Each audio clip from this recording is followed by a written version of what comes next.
Why am I talking about this? Because this is the hardest, the most difficult thing. But I would say this is where everything begins. A person cannot deal with their problems, cannot heal, if they are not willing to say to themselves, this hurts me, this is my problem. Acknowledging the problem, I would say, is not just telling someone, look, I have this problem. I would say it's more about telling yourself this, admitting it. Yes, I admit it. This is exactly what is tormenting me. When you are ready to admit that this is your problem, that this hurts you, that this torments you, that is the first step toward your healing. Let's take a simple example from the Bible. I once even asked this kind of question. We had a pastoral care seminar. I asked the ministers there. I said, tell me, couldn't Jesus have just healed everyone at once without asking people whether they believed or not? Of course, he could have, easily. But the question arises, why did he ask them? And there is an answer. Because he wanted them to believe and make a decision, to acknowledge that they had this problem. We have to overcome this and we have to believe in it. And in this book, I describe a story. In the last part, there's a story about Martha and Mary who write a letter to Jesus asking him to come and pray for Lazarus. That was their faith. They had seen how Jesus prayed for people and they were healed. But when Jesus arrived, the situation had already changed dramatically. Lazarus was no longer sick, he was already dead. And when Jesus arrives, he tells them, I am the resurrection and the life. They still don't believe. They can't understand it. The problem, let's say, had overwhelmed them, swept them away.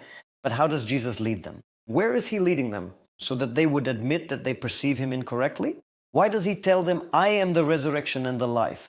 He says, if I could heal, then I can also raise him from the dead. And for them, this was the hardest thing, to admit that it was possible. They told him that there would be a resurrection. Someday their brother will rise again. But what did he keep coming back to? I am the resurrection and the life. This can happen right now.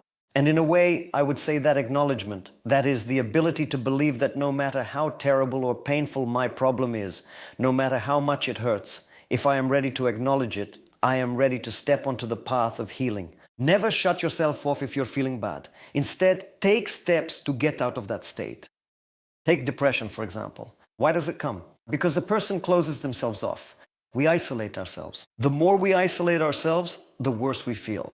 But the goal I'm talking about is the opposite. I should be where I start to feel better. That's the third step. And the rest you can read about yourself. I am endlessly grateful to you for this meeting.